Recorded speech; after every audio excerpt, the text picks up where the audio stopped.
जय हिंद। आप लोग कैसे हैं? खुश होंगे, मस्त होंगे और अपने अपने तैयारी में व्यस्त होंगे। तो बहुत बड़ी आप जो देख सकते हैं कि बिहार की क्या प्रगति है।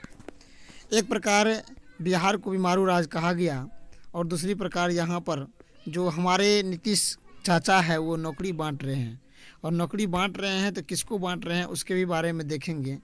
शिक्षक भर्ती खास करके टीआरई के बारे में। अब बिहार में फर्जी का दो भाग दौड़ शुरू, देखो किस तरह के टीआरई 4 डोमाइसाइल पर भी ये सोच रहे हैं। क्यों? क्योंकि आप जानते हैं आगे इलेक्शन है तो कुछ न कुछ युवा का बात तो रखेंगे। इसीलिए तो इसी घड़ी में आप देखिए जो स्क्रीन पर आप लोग लगा दिए हैं, इसको भी देख सकते हैं कि कल यानी बीते दिन जो कल डीबी हो रहा था उसका है। तो आप लोग आज इसके बारे में पूरा जानकारी करेंगे। लेकिन आज तो सुभाष चंद्र बोस जी का जो है जन्मदिन है, तो इसमें ही कहा था तुम मुझे खून दो मैं तुम्हें आज़ादी दूंगा। तो आज जानते हैं कि 23 जनवरी है और 23 जनवरी को सुभाष चंद्र बोस के जन्मदिन को पराक्रम दिवस के रूप में भी मनाते आए हैं। तो बहुत अच्छा। तो आप देखिए कल का जो न्यूज है कि ये देख सकते हैं कि करा है कि फर्जी डिग्री पर जो है नौकरी लेने वाले प्रमाण पत्र की गहराई से जांच भी।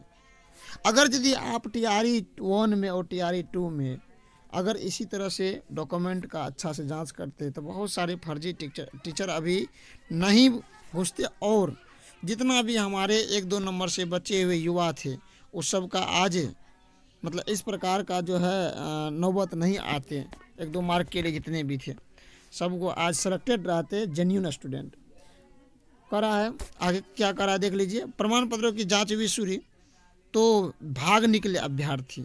अब कौन होगा अभ्यर्थी? आप भी सोच रहे हैं कि वैसे अभ्यर्थी होंगे जो किसी भी तरह से फर्जी होंगे। यहाँ करा मुजफ्फरपुर का न्यूज है, प्रमुख संवाददाता। काउंसलिंग के दौरान जब प्रमाण पत्रों की जांच शुरू हुई तो बीच में से ही अभ्यर्थी भाग निकले। अब किसको कह रहे हैं? बीपीएससी के तीसरे चरण की शिक्षक काउंसलिंग में पहले दिन मंगलवार को इसे लेकर जिला निबंधन परामर्श केंद्र में अफरा तफड़ी मच रही। काउंसलिंग कैंप में पहले दिन कई तरह की फर्जीवाड़ा पकड़ा गया। ऐसे अभ्यर्थी भी घेरे गए जो सीटेट में फेल थे लेकिन बीपीएससी में रिजल्ट जारी कर दिया गया। यानी नहीं, यही नहीं, कई अभ्यर्थी ऐसे भी थे जिनके विषय संयोजन में गड़बड़ी थी। ऐसे अभ्यर्थी भी थे जिनका स्नातक विषय कुछ और था और सीटेट में कुछ और। सीटेट में फेल समेत ऐसे 8 अभ्यर्थी को संदिग्ध सूची में रखा गया। तो ये गलती किसका है? ये गलती विभाग का है। आपने जब सीटेट फेल है, बीटीटी फेल है या डिग्री का कॉम्बिनेशन गलत है तो आपने फॉर्म भरने दिया क्यों? दिया तो उसको करेक्शन करके आप उसको रिजेक्ट मार देते हैं। तो आपका विद्यमान तो वही है। फिर करा आगे देखिए क्या करा। फिर काउंसलिंग के दौरान जब अभ्यर्थी का नाम पुकारा गया तब उस प्रकार से कह रहा है कि सिकंदरपुर स्थित डीआरसीसी में काउंसलिंग के लिए पहुंचे शिक्षक अभ्यर्थी ने हस्ताक्षर किए हुए हैं। इसके बाद इनका कोई अता पता नहीं चला। इसका मतलब भाग चुके हैं। काउंसलिंग में लगे कर्मियों ने कहा कि जिनके प्रमाण पत्र में गड़बड़ी थी उनको संदिग्ध में रखा जा रहा था। मतलब इसको अच्छा से जांच करेंगे। फिर देखिए आगे कह रहा है कि सीटीटी क्या कर रहा है कि सीटेट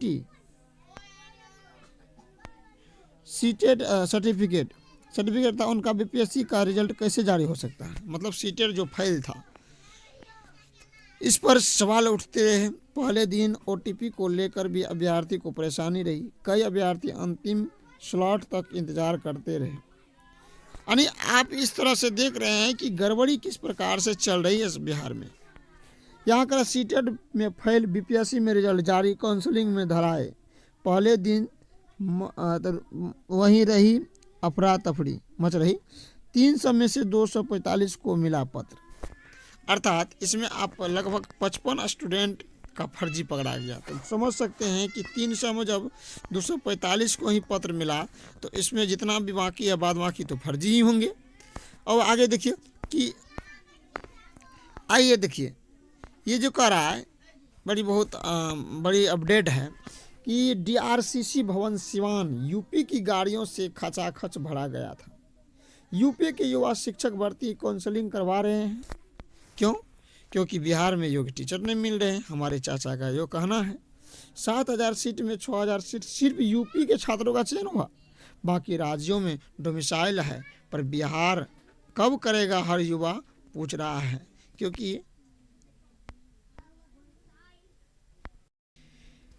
क्योंकि इस पे जैसे ही सवाल उठता है तो ये सवाल कोर्ट के चक्कर के दौरान घूरते हुए नज़र आ रहे हैं। बिहार के अभ्यर्थी जाग जाओ, फिर दोबारा ये मौका नहीं मिलने वाला। टीआरई 4 पर डोमिसाइल के लिए सोच रहा है, कब तक सोचते रहिएगा। सोचने का वक्त भी निकल जाएगी, क्योंकि अब सीट भी कम है और अभ्यर्थी भी ज़्यादा है। इसीलिए जो भी अभ्यर्थी है आप लोग ट्वीट कीजिए, जहाँ भी आवेदन दे सकिए दीजिए, आप अपना नेतागण को कहिए और सभी से मिल करके किसी भी तरह से डोमिसाइल लागू कीजिए, नहीं तो जितने भी अभ्यर्थी हैं सभी का जीवन बर्बाद हो जाएगा। क्यों, आप जान रहे हैं इस बात को। ये आप जो देखे थे गाड़ी, ये सारे के सारे यूपी का गाड़ी है। अगर यदि आपको दिखाई नहीं देता है तो आप गाड़ी के नंबर, थोड़ा सा धुंधला लग रहा है तो गाड़ी का नंबर से भी आप पता कर सकते हैं कि कहाँ का गाड़ी है। तो आप समझ गए होंगे। बस आज की वीडियो में हम इतना ही बोलेंगे और इससे ज़्यादा कुछ नहीं बोलेंगे। तो आपका राय क्या है कमेंट बॉक्स में ज़रूर दीजिएगा। तो आज की वीडियो में इतना ही, फिर मिलते हैं नेक्स्ट वीडियो में। तब तक के लिए धन्यवाद। जय हिंद, जय भारत।